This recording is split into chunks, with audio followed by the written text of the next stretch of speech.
Buenas noches, mi nombre es Dayana Lisset Lozano Manrique. El día de hoy vamos a hablar sobre el curso de procesos cognitivos, tarea 2, procesos cognitivos básicos y la realidad social. ¿Qué son los procesos cognitivos? Son el conjunto de mecanismos mentales mediante los cuales el ser humano percibe, interpreta, memoriza, atiende, haciendo uso de los sentidos se recepcionan en el medio donde el sujeto se desenvuelve, con la finalidad de expresar o reflejar lo que siente y aprende.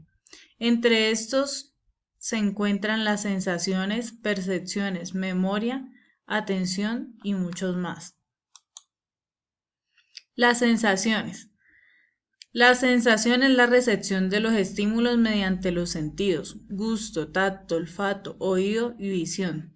Las sensaciones son las respuestas a los estímulos a través de los sentidos, inician mediante estímulos ambientales percibidos mediante los sentidos y viajan mediante energía electroquímica a través de los nervios, ocasionando una manifestación corporal. En dicho mecanismo intervienen diferentes regiones del cerebro. Hacemos referencia a la especialización de las zonas corticales. De este procesamiento puede decirse que filtra, abstrae e integra todo lo que afecta al modo en que estos acontecimientos se representan en el cerebro. Estructuras o áreas cerebrales implicadas en el proceso cognitivo. Encontramos los lóbulos cerebrales.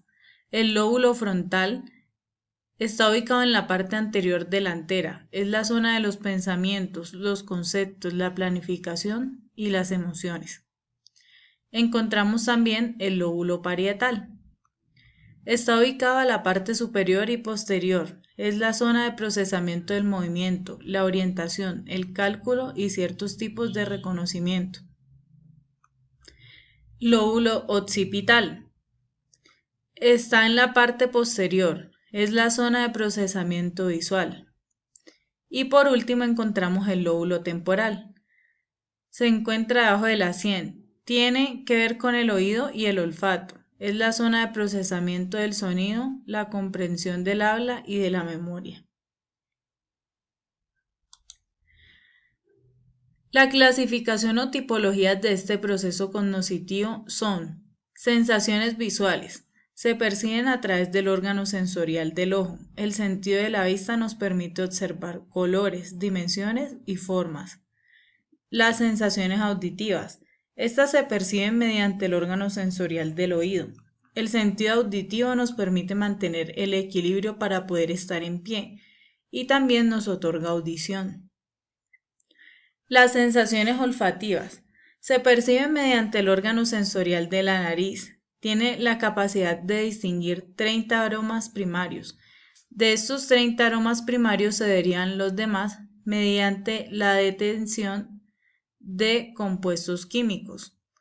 Las sensaciones gustativas. Se perciben mediante el órgano sensorial de la lengua. Las papilas recepcionan los sabores y los clasifican en agrio, dulce, salado y amargo, de donde se derivan más sensaciones gustativas. Sensaciones táctiles. Se perciben mediante el órgano sensorial de la piel, el cual recubre todo nuestro cuerpo, encargado de detectar la temperatura, texturas y el dolor.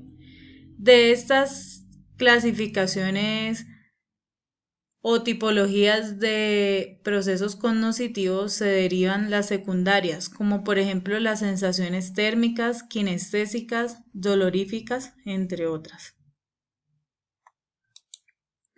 También vamos a analizar las patologías, trastornos que pueden relacionarse con el proceso cognitivo, ya sea por alguna lesión física o falta de práctica o entrenamiento de los procesos cognitivos.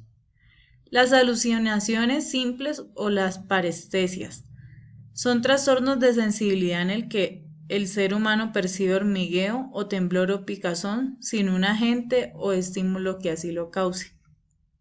Las alucinaciones olfatorias. Esta patología causa percepción de olores desagradables. En estos casos, el lóbulo parietal está afectado o comprometido. Las alucinaciones gustativas. Trastornos irritativos del lóbulo temporal, lo que causa percepción de sabores desagradables como sabores amargos o ácidos por segundos sin que nada llegara a causarlo. Agnosia visual. Se pierde la facultad de reconocer objetos o se dificulta la lectura. Se le conoce como alexia. Ahora vamos a hablar sobre el proceso cognoscitivo de la memoria. Se entiende por memoria la capacidad de retener y evocar información de naturaleza perceptual o conceptual, es decir, la facultad que posee el ser humano para recordar tiempos pasados. Estos llamados recuerdos se pueden almacenar en la memoria a corto, a mediano o a largo plazo.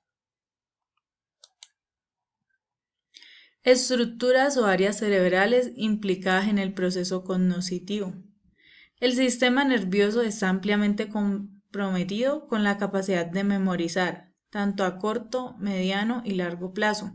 Asimismo, el hipotálamo, el lóbulo frontal izquierdo, es el que codifica nuevas informaciones en la memoria, mientras que el lóbulo frontal derecho es el encargado del aprendizaje, estados emocionales, concentración, memorización. Clasificación o tipologías de este proceso cognoscitivo.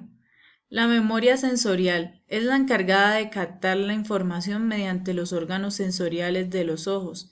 Transmite la información al cerebro en cuestión de segundos. La memoria operativa es la encargada de almacenar información por poco tiempo, antes de transmitir la información a la memoria de largo plazo. En esta se juntan los conocimientos previos con lo que se percibe del exterior. Dichas combinaciones arrojan como resultado la configuración de todo lo captado.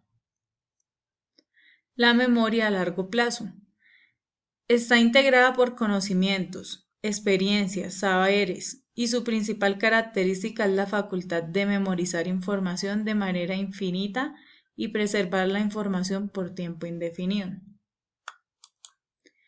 Las patologías o trastornos que pueden relacionarse con el proceso cognoscitivo, ya sea por alguna lesión física o falta de práctica, entrenamiento de los procesos cognitivos. En esta herramienta vamos a analizar algunos de los ejemplos, ya que las patologías son demasiadas. La demencia, por ejemplo, es la alteración progresiva donde se ve afectada la memoria a corto y largo plazo. Pueden presentarse leve o severa. De manera severa, el afectado se llega a desconocer a sí mismo, desconoce sus nombres, sus datos personales, familiares, entre otros. La amnesia selectiva. Se recuerdan algunos sucesos, mientras que otros no, incluso si estos eventos fueron simultáneos a los que sí se recuerdan. Estados de posesión. Alteraciones de conciencia, memoria y conducta, donde la identidad del sujeto es cambiada por deidades o espíritus. La mentira patológica.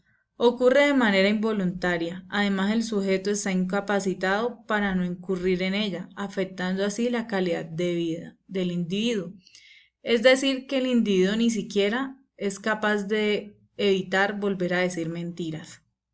La disnesia o amnesia parcial es leve y es cuando el sujeto olvida algunas cosas. En el último recurso encontramos las bibliografías y las fuentes de donde fueron obtenidas las citas. Estimados compañeros y tutoras, quiero darles mis agradecimientos por la atención prestada.